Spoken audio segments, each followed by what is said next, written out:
NETT Radio, taking you above and beyond.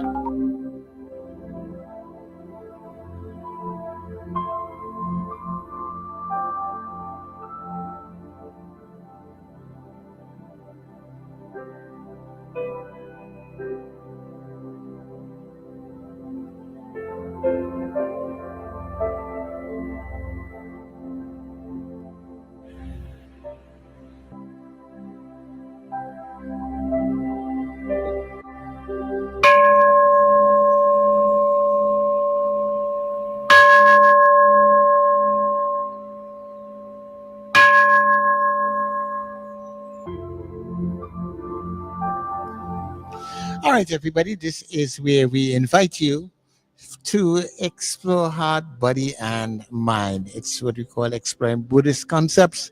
This is where we are joined by our host moderator inside of the session, Kasi Senghor. Kasi, good morning to you and welcome. Good morning to you, Sir Charles. Are you hearing me? Yes, I am. I'm hearing you very well. Thank you very much. Right. I'm expecting Julian Stolmeyer. Yes, Backstage? he's now coming back in. Huh? Yes, yeah, he's now coming back in. Right. So he is the man who is doing it this morning. I'll introduce him.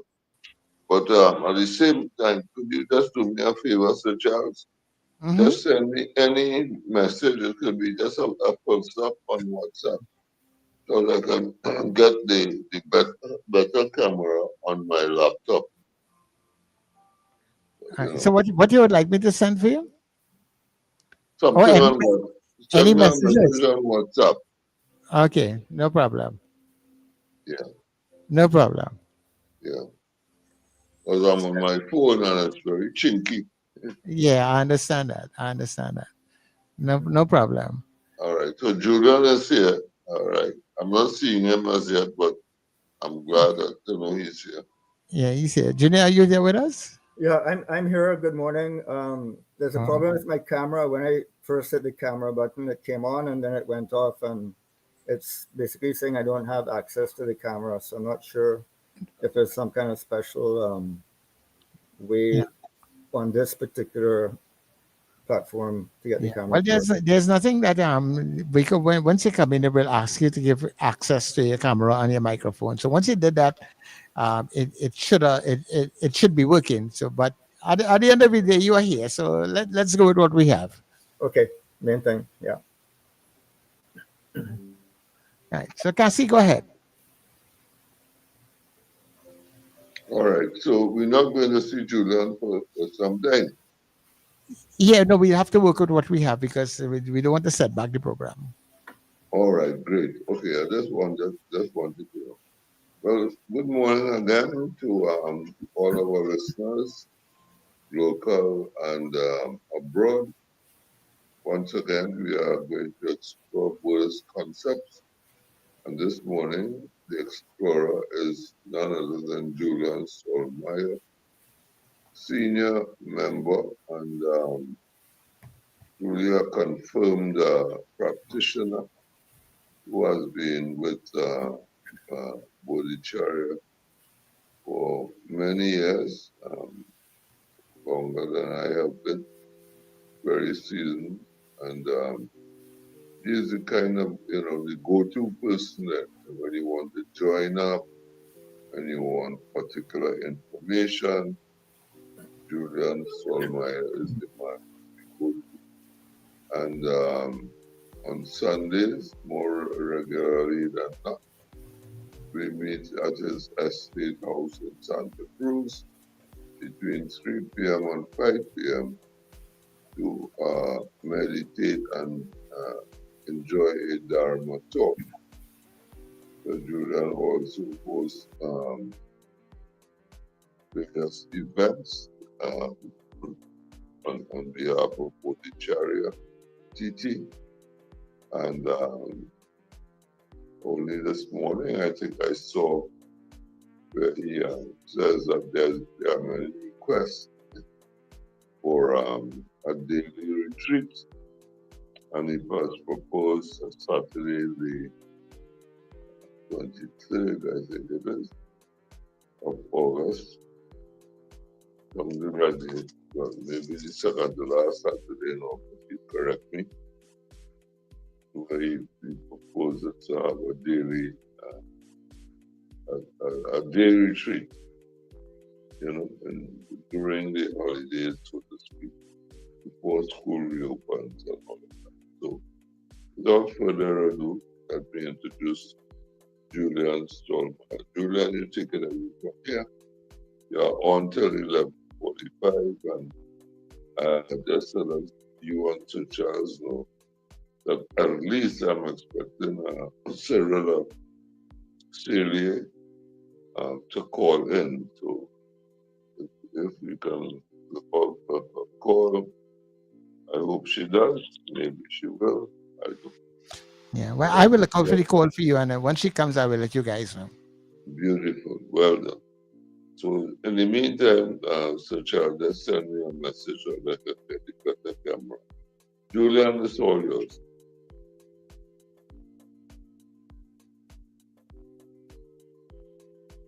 Julian? Kind of just lost him. Hold on.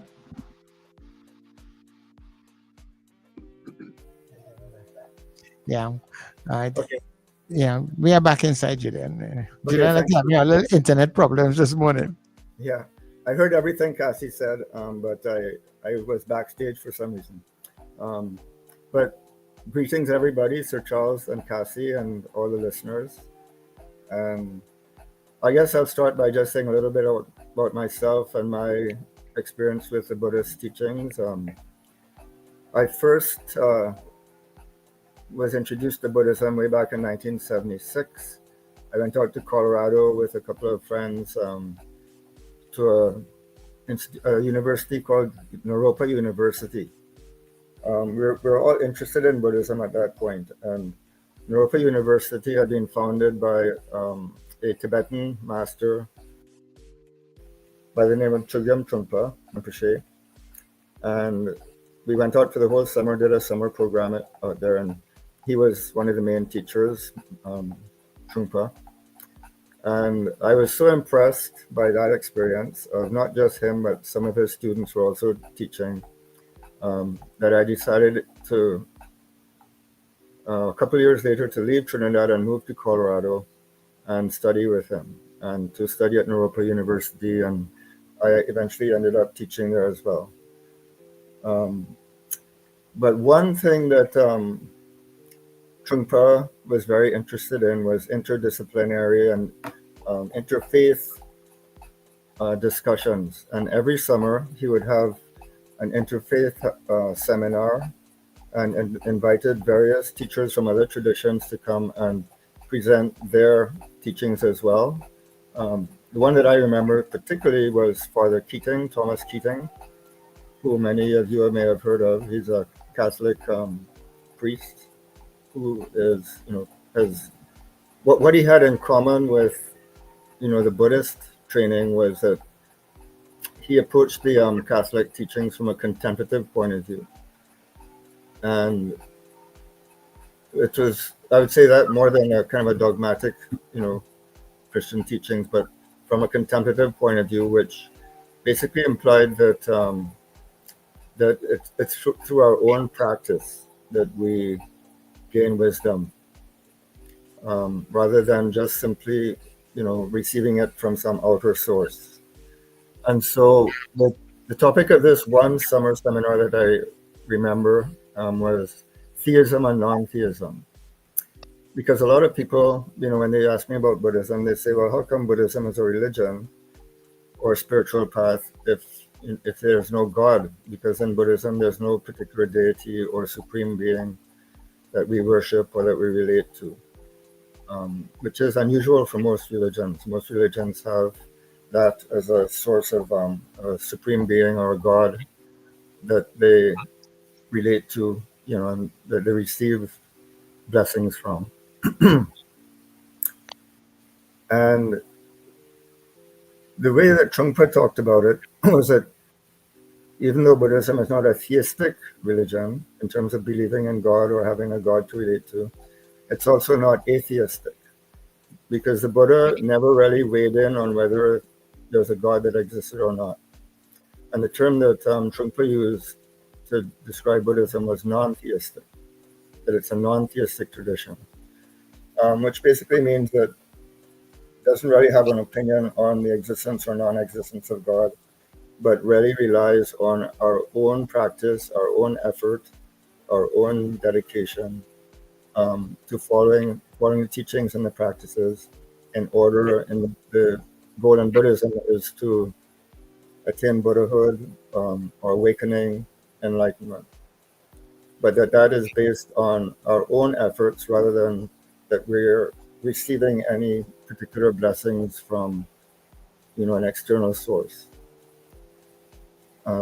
So that was kind of the main point that Trungpa was making in terms of the difference between Buddhism and other religions. But he also had a warning that it's really not particularly about theism or non-theism or whether we believe in God or we don't. It's more about that that this particular path is about not needing or having a babysitter. That it's really completely based on our own self-reliance, our own work on ourselves, our own efforts, and or to to carry us through. Although we do ask for guidance from our teachers, and that is very helpful. But ultimately, this Buddhist path is basically something that we choose to do on ourselves. It can be a very lonely path, although we have a community that we practice with.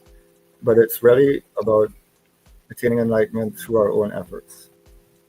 And in fact, the theistic and non-theistic concepts can, in some cases, be more semantic than anything, because even in Buddhism, even though there's no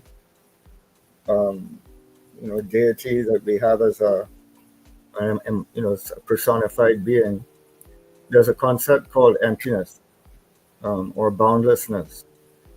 And the idea in Buddhism is that, which in a sense is very similar to the theistic concept of God as the source, the ultimate infinite source of all arising, the arising of all appearances, all our experiences arise out of, or the sense of the source of creation.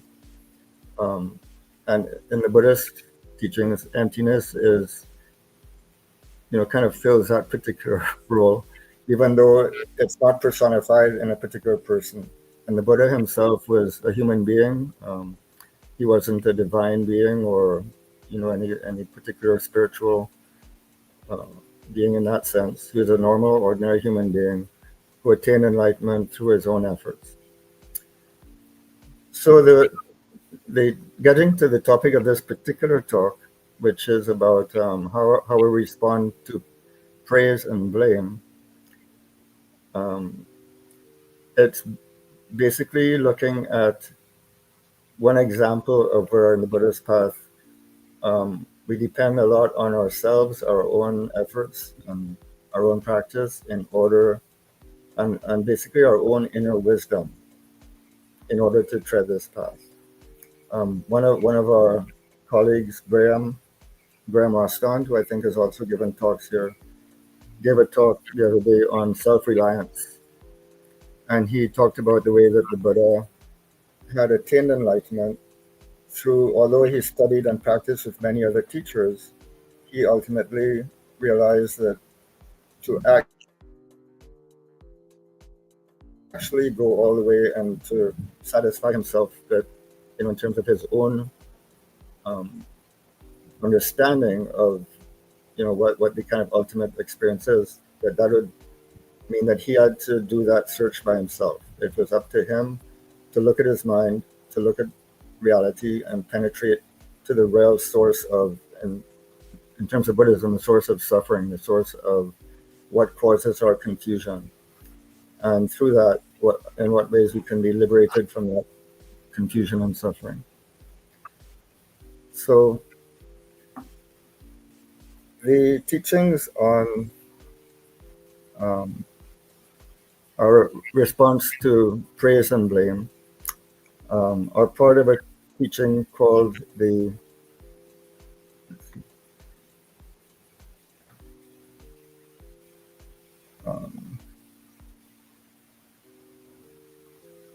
this is that.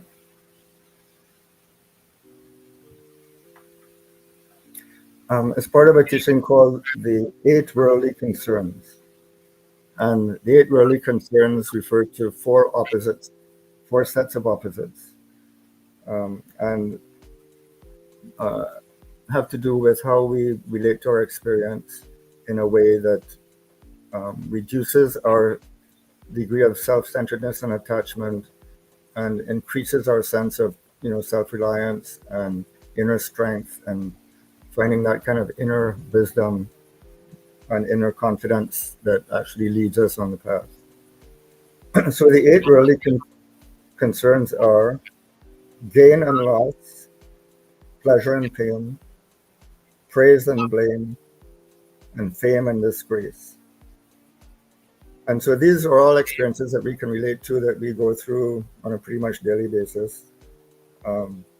And the idea is in the Buddhist teachings that it's very important when we have these experiences, which are going to happen all the time, is how we respond to them.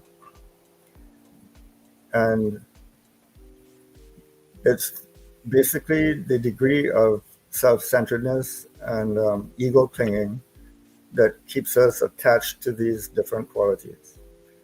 And in terms of praise and blame, the idea is that, if we're in a situation where, okay, say I'm giving this talk and, there's 20 people listening to it that say this is a terrible talk,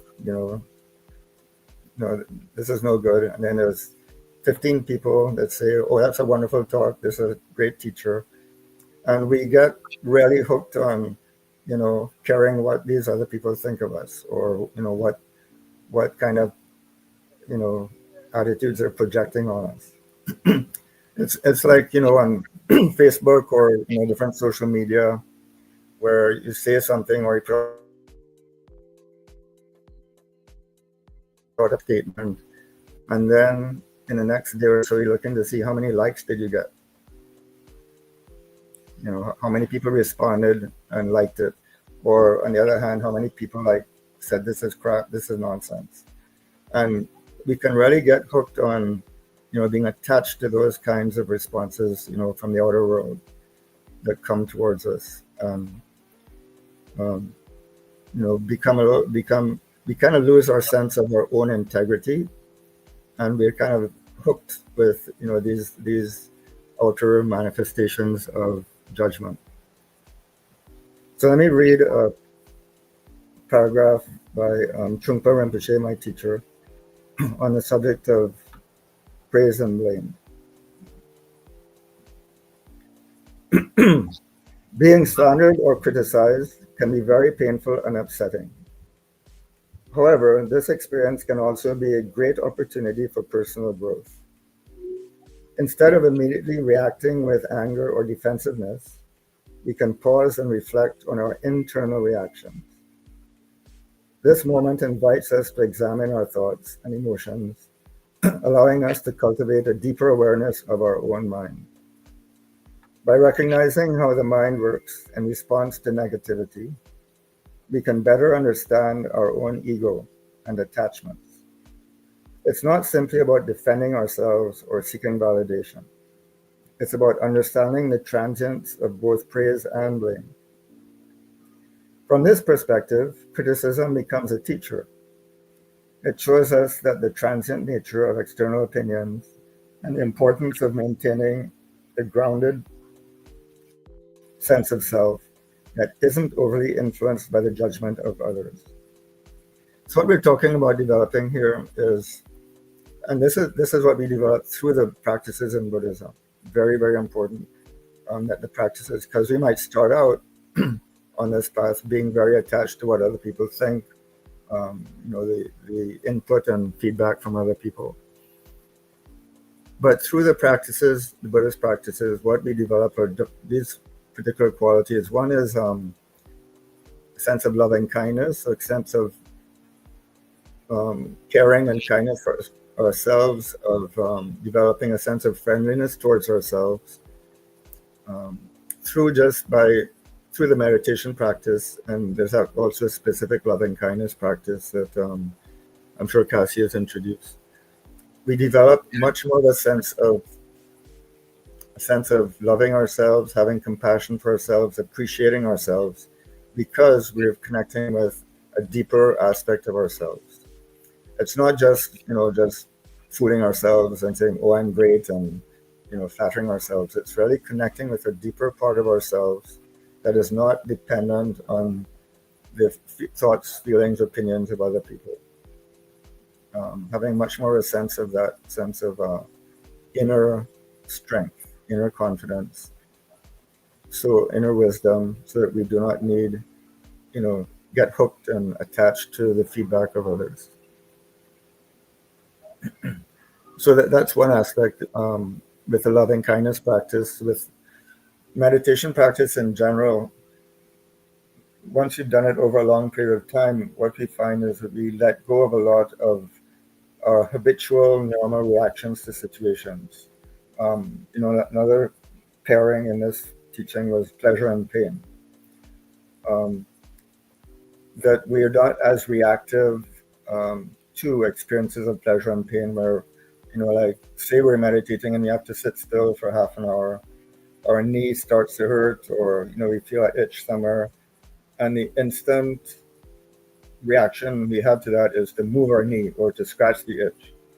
And in the meditation practice, we're told to just sit still and sit through it, and the pain in the knee or the itch will actually at some point subside, or at least it wouldn't bother us, because we have much more sense of stability. Our mind is more stable, and we don't have to instantly react and move and shift around in order to feel comfortable. So it's being willing and able to tolerate a certain amount of discomfort. And the quality that we develop through that practice, it's called equanimity, where we have that inner strength and that inner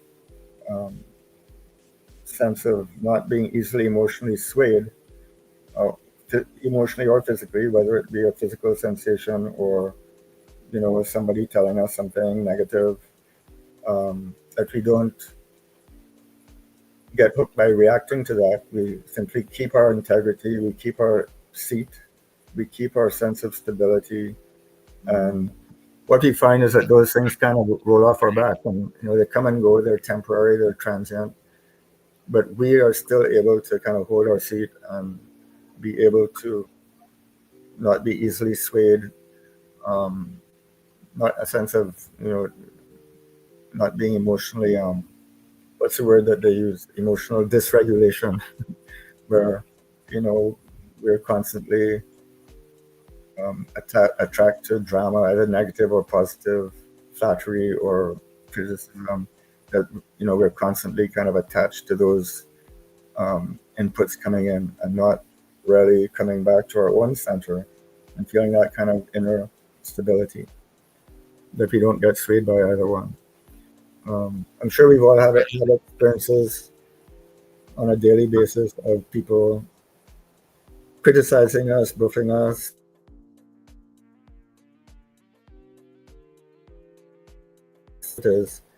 and in this particular teaching, the idea is not to take any of it seriously, to really depend on and stay with your own inner wisdom, your own inner strength. And I'm using this as an example in the Buddhist path of self-reliance, and that sense of we're not depending on external sources, whether it be another person or even the idea of a deity or supreme being, helping or not helping us, but really completely, ultimately relying on that sense of our own inner strength. And we find that through practice, through dedicated practice of becoming more and more and more intimate with and comfortable with and have a sense of confidence in our own inner strength, which we all have. By the way, one of the main teachings in Buddhism is that we're all basically good. Fundamentally, ultimately, at our basic foundation of our being, there is goodness. Um, any confusion or sinfulness or scandal, that happens to us or we get involved in, is kind of a temporary state that comes and goes and is not really our basic true being. You can think of those as like clouds coming and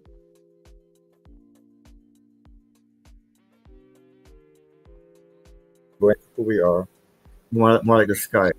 And the sky is always there. It's always dependable. It's never going away. And it's completely clear, open, spacious, and it's got the sun radiating love, throughout. So trying to connect with more of that kind of ultimate pure quality rather than the transient comings and goings of negativity and positivity. So that's basically what I had to say, but I welcome any questions or comments if anybody would care to.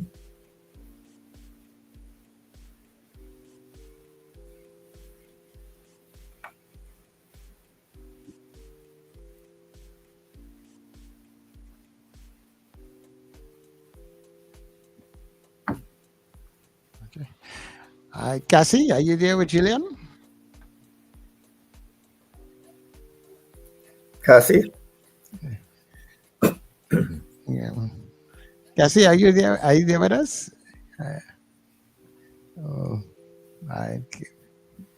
Kasi seems to be engrossed in some other stuff this morning there, Gillian. Yeah, he's not moving. Yeah, probably the internet probably is frozen on his end. Yeah. Oh, okay. Yeah, so I think I lost him. So I just have to wait for him to get back on the inside.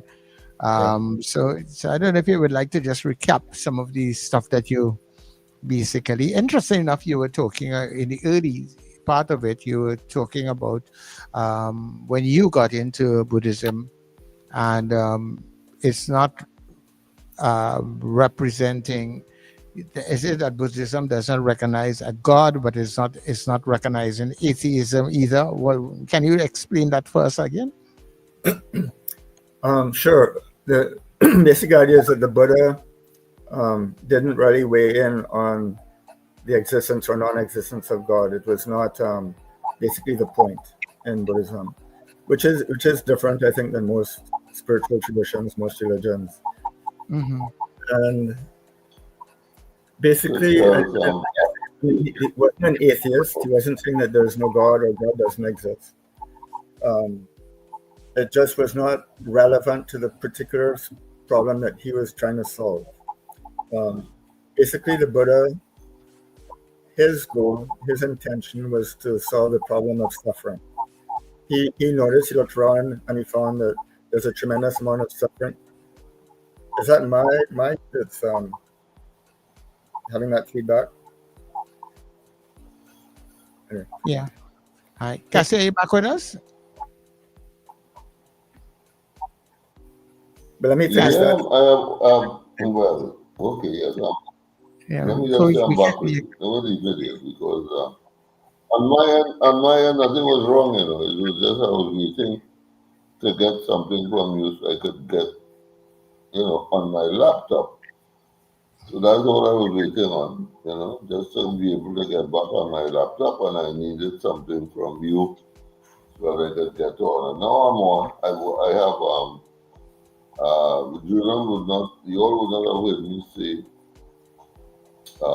what I was saying while I thought you were there, which is that we have a good bit more time, Julia, and seeing as you have touched on the 8 worldly concerns, right, and you have touched on the pair called praise and blame, would you like to spend a few more minutes touching on any other, perhaps? Yes, certainly. I think, yes, I will do that. However, Sir Charles asked a very good question, which I'll complete that particular answer first. Sure. About that Buddhism doesn't postulate that there either is or is not a God, and basically my response to that is that the Buddha was not particularly didn't feel like that was relevant to his search. His search was to find an answer to the suffering in the world and to find a solution and a healing, a way to alleviate suffering in the world. So his path really had to do with how any particular individual can work on their mind and actually achieve that goal of eliminating suffering. And I use the word mind deliberately because what he felt and discovered was that it is our mind that is the source of confusion. Our mind is ultimately the source of our suffering. And at the same time, our mind will ultimately be the source of our freedom, liberation, and happiness. And so it's working with our mind and removing the veils, the mental veils and mental filters and veils that get in the way of our natural mental purity. By removing those over time through practice, that we ultimately arrive at the liberation from suffering. So I don't know, Sir Charles, if that answers your question. Yeah, more or less that is it. Just was looking for some clarity as to why it is the way that it is, and more or less as to what it is, because I was actually having a conversation with somebody earlier on, and they were talking about how they did not believe in it because of they felt that it was not speaking towards a god or a religion as such.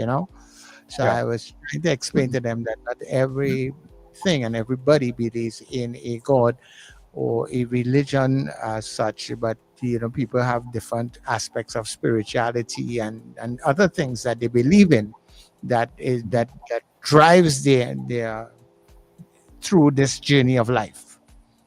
Right. Yeah, I mean, that is one of the obstacles to certain people being interested in Buddhism, is the fact that Buddhism doesn't talk about believing in God as part of that particular path.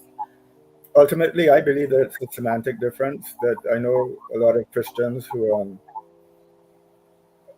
feel very similarly to how I do about, basically that it's really our own work and our own dedication, our own practice, and our own efforts that leads us to oneness with, in Christianity they would say God, in Buddhism it would be to be completely, ultimately, fully recognizing and experience our basic goodness, or what in Buddhism is called Buddha nature. So I think there's some similarities as well as differences, but yeah. So I'll get to. Okay, no problem. Thanks much. So Kasi, you can continue.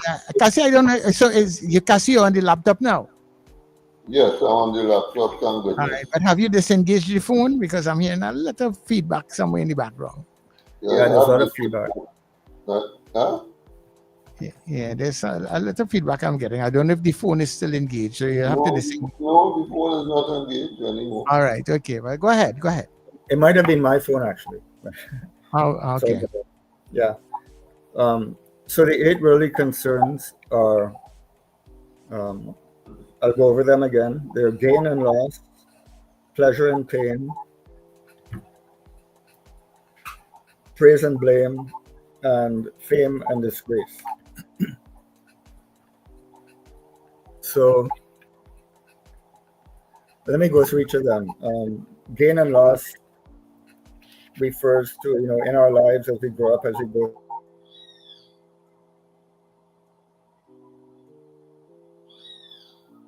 relationships. We'll have friends that we acquire. We have friends, and then at some point they may go away, they may die. It doesn't last forever.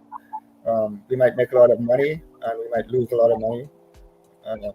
Those kind of things happen. at different levels. So throughout our lives, there's all kinds of experiences of gaining something and then maybe losing it. And the idea is that that's just part of life. That that's something we can't get away from. We have people, friends, family members who die at some point before we do, and that's a loss that we go through. And it's not that we don't feel sad about that or that doesn't make any difference or matter, but it's a degree of attachment that we have to those experiences. Our attachment to pleasant experiences or aversion to negative experiences. And the degree that we get self-involved with that and our identity is caught up in those experiences. So the idea in Buddhism, again, is to kind of like step back a little bit and get a little bit of space and distance and room in which we can observe and experience these things without getting hooked by each one of them. Again, connecting more with this big sky aspect of the mind rather than chasing every cloud that goes through. Pleasure and pain, similarly. It's a very normal human reaction to be attached to pleasure or to go after pleasure or to want pleasurable experiences and to avoid or push away painful. Julia, Yeah. let me interrupt you here. Before you move off gain and loss, some people may think that gain, that there's no suffering in gain.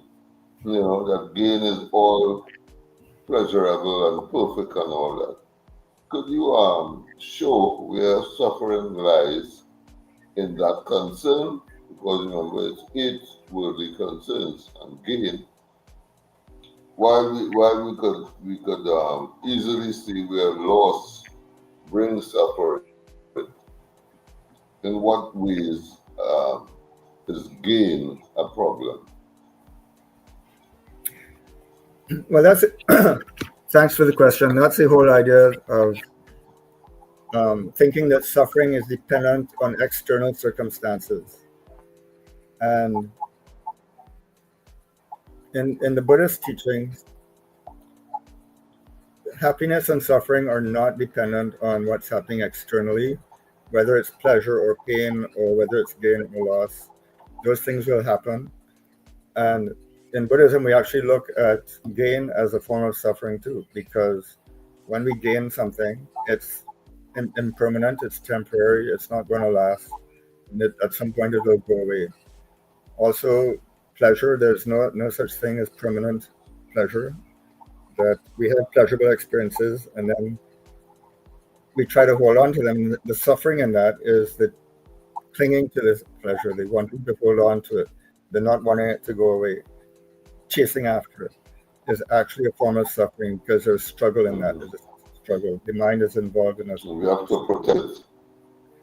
And freedom from suffering, ultimately, and this is why the Buddha really pursued this for a long time, is because it's not based on those superficial experiences of these transient experiences. It's much more based on connecting with a deeper sense of there's something happening with your internet there. Happiness and so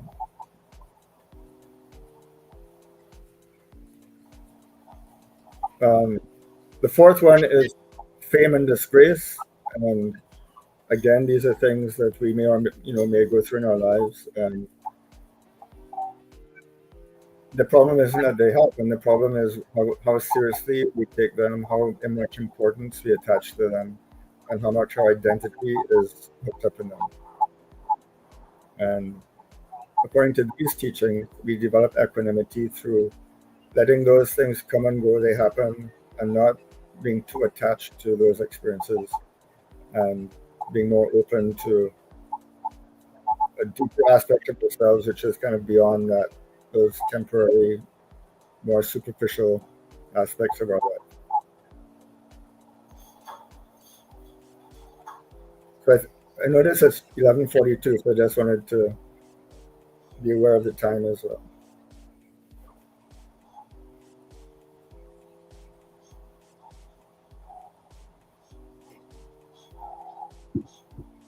Are there any other questions? Or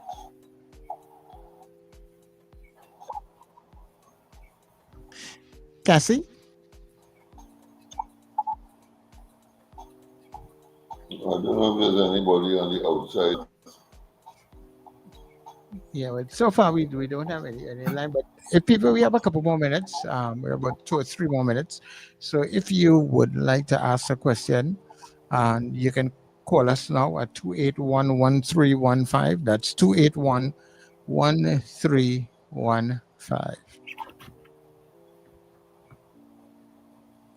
Right. Okay. No problem. All right. You got your internet, Julian, was kind of going in and out the other night, and all was getting some problems is that my internet? with some. Well, there were a few seconds when I wasn't hearing you at all. I don't know if it's a child is experiencing the same thing. Yeah, it's kind of coming and No. go every now and then they get a little dip in it. Yeah, But yeah. we know the internet is now it's raining in some areas and thunder and lightning. Right, right. Oh, is that so? I wasn't even aware of that. Yeah, the Anyway, weather on this side is not good either. all right. So let me just say that I'm very thankful for that exploration, Julian. I think it was very well done. I'm glad that you began your exploration with the question of theism or non-theism and the aspect of belief in a God and such like. And you move very smoothly into the question of the eight body concerns, where you dealt with praise and blame in particular. So I would say that our morning, our 11 to 11:45 period has been very fruitful for those who listened in. And I know that Sir Charles is going to send me the video, which I will share with members of our community who are unable to tune in now, and friends and family who we know will be interested, who in turn will share with other members of their friends, with other friends and their members of their family, and so build up a wider and wider community and hopefully attract folk who are interested in sitting down, because sitting meditation is a formal aspect and a very much needed aspect. So the more people we have interested in sitting down for a few minutes on mornings and a few minutes on evenings, if we can make both, well, so much the better for whatever transpires in our daily lives and in the lives of those close to us. You may not be able to see the effects of that in a day, in a week, in a month, but over time, don't doubt me, and I'm sure Julian can support me, and all of us who are practitioners will support what I'm saying, that over time we will see the effects of that sitting and can use it in many ways to alleviate discomforts, to help in various ways, to send out merit to those people who are very ill, etc., etc. So don't discount the practice of sitting meditation, which is very vital to the practice of Buddhism. And as we say, you don't have to be a Buddhist to sit down on meditation. It's not a requirement that you call yourself a Buddhist or that we are going to call you a Buddhist because you are sitting in meditation. There is so much advice in so many different texts from day to day. You read this, you read that, you read things by doctors and psychologists and lecturers, and they all recommend meditation. A question of how to, and a question of dedication. So with that, I would like to thank you again, Julian. And as we sign off, we look forward to everyone having a great week between now and next Thursday. One last thing I've been observing where Monday morning and Wednesday morning, I think this week they were both inclined towards the mental aspects of things. And I was very happy to hear that. Hear them, Garth and Steve. And certainly, you can't go wrong there. So thank you very much, and bye-bye. Great to meet you, Sir Charles, and thank you both for letting me speak in May this. I be filled with loving kindness. May I be well. May I be peaceful and at ease. May I be happy. May you be filled with loving kindness. May you be well. May you be peaceful and at ease. May you be happy. May we be filled with loving kindness. May we be well. May we be peaceful and at ease.